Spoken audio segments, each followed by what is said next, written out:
Hello there. How are you guys? I am really grateful that you guys watches my videos. Like, you guys are so amazing. Thank you to my new subscribers. I just want to really say thank you. Okay.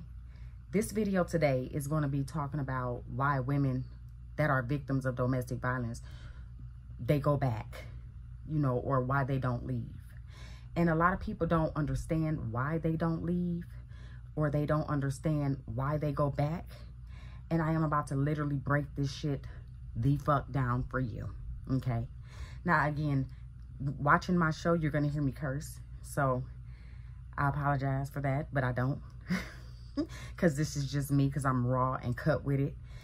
And I like being that way, because why not? You know, I just can't sugarcoat anything. This is just who I am. So, but I hope you enjoy it. One of the reasons why people don't leave is embarrassment. It's embarrassing. It's very, very embarrassing. And I'm speaking from experience, okay? I'm not speaking from a point of view of on the outside looking in. I'm speaking on a point of view of the inside being in. It's a big difference. You got people that ask why. You got people that sit there and say, oh, she must be narcissistic, you know, just like he is, because she stayed. And to think about it, when you do sit there and think about it, like, that trait can come on to that person, to the victim. It does. It can. But 9 times out of 10, they weren't narcissistic at all. Now, did they grow up in a narcissistic environment? Probably so. Do they know how to deal with people like that? Probably not, because I didn't know how to deal with it at all, okay? I left my abuser, I left in 2017, okay?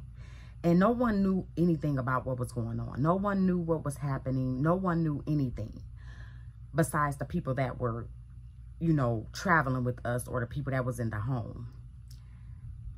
My business got out there way before then, because, you know, I had a family member stand with me and they always told my business. This is why I say I'll never have people stay with me again. Not only that, he put the business out there, you know, so it compelled me to put the business out there as well, because, okay, now that it's out there, I may as well just go ahead and leave, right?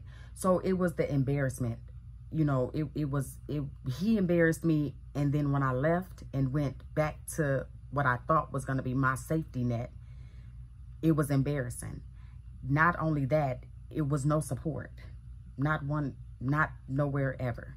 I went home. Well, I went to Indiana first, and, you know, my friend, she allowed me to stay there. She didn't judge. She didn't do anything. She just really wanted me to get it together, you know, get myself together. Now, at this time, remind y'all, I still was fresh off of losing 2 kids, okay, back to back, on top of going through what I was going through. But at the same time, I did not want to be in a household with her and her family, because she was married, and I just didn't want to be in that. I didn't want to feel away. You know, I didn't want to feel like I'm invading their space.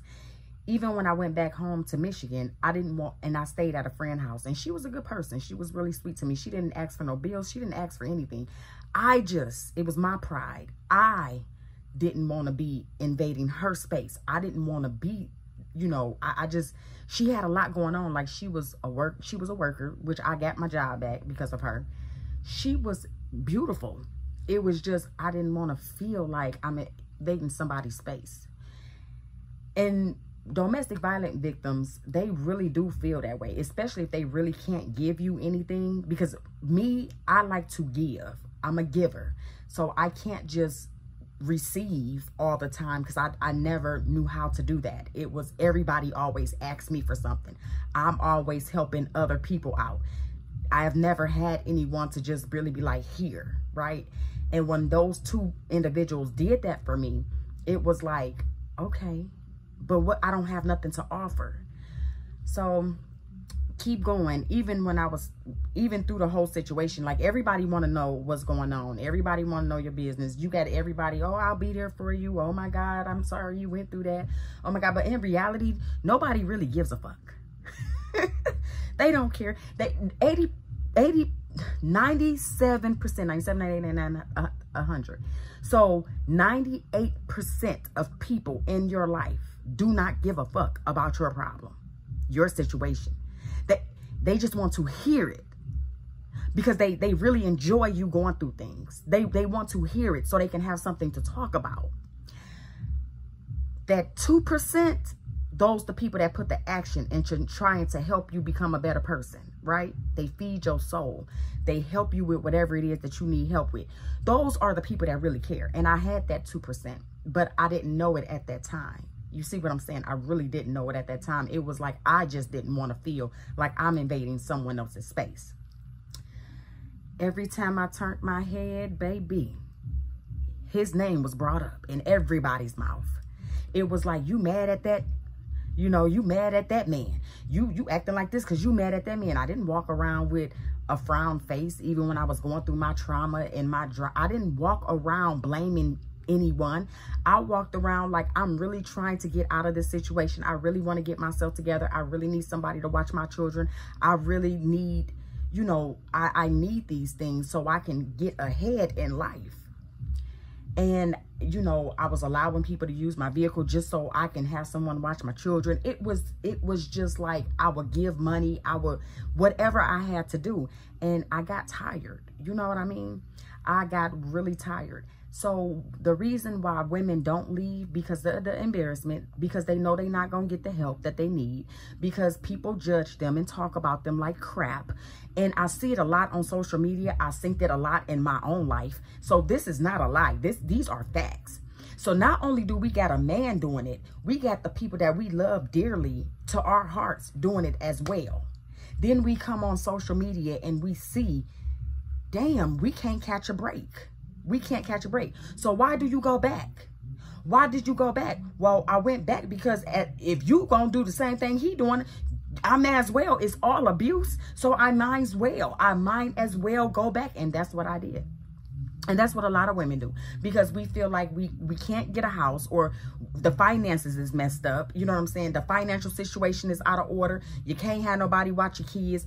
Everybody say they'll help you. Ain't nobody really trying to help you do shit. They just want to talk about you like a dog. That's really just it. And we don't want to hear. So we rather go back to our hole and we rather sink in it until we can figure it out without help. And that's what happened. And people don't understand that. They just be like, oh, well, I would never. I used to say that very same thing about my cousin. I used to say that I would never do that. And I found myself in those shoes for a very long time. Only difference is between me and her, she didn't have kids by her abuser. I had children by mine. So that was the only difference. And then they sit there and say, you just weak as hell for going back. You weak. That don't make me weak. Actually, I'm stronger than you. I'm actually stronger than you. You couldn't handle it. Yeah, because I do this to him. No, you wouldn't. You wouldn't do shit. And I'm proud that you got out your situation. If you was in that situation, I'm very proud of you. I'm very proud of you. But judging other people, that's why women like me went back.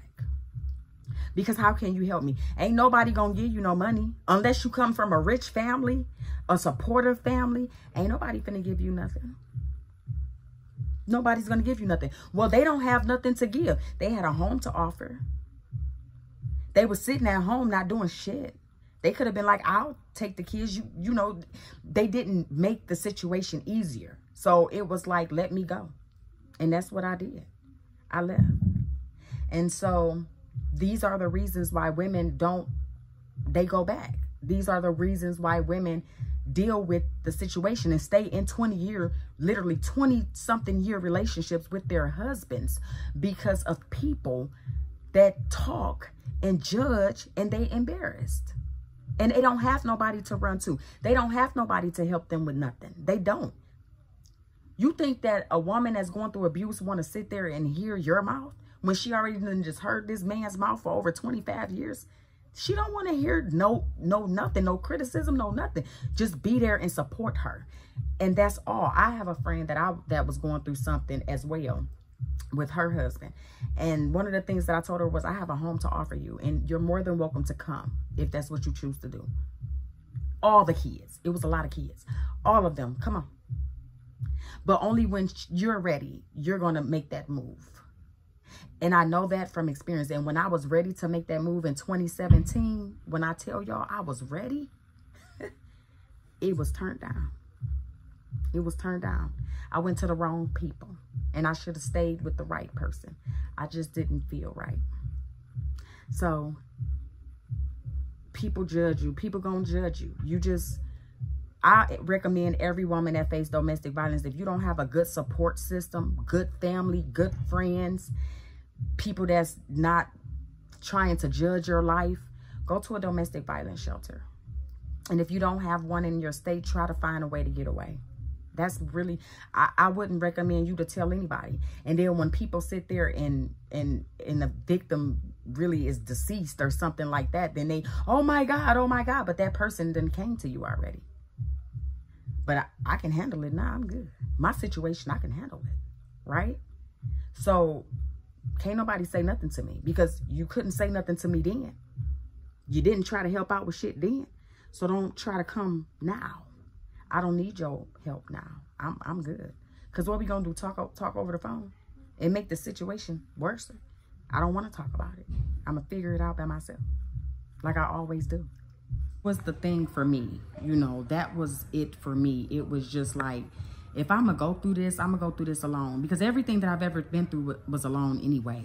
So I'm going to just go through it alone. Like, it doesn't make me or break me. You can't hurt me no more than what I've already been hurt, you know? And so that's that's why women do not leave. They don't have no support. They don't have no money. They don't have no one to help take care of them if they have the children. Not take care of them, but help them with their children. Because people are not genuine nowadays. They really are not. Like, they really are not genuine nowadays. They'll say, yeah, come on. And when you get there, they gonna dog you out and talk about you like you ain't shit. I've been there, done that. Been there, done that. And if you don't have nothing to give them, they really talking about you. Been there, done that. So, like I said, if you go through something and you're facing domestic violence, go to a domestic violence shelter. Especially if your circle is not tight. And let your pride down. That's what I learned. Let your pride down. Other than that, you all have a fantastic day, and I wish you all well.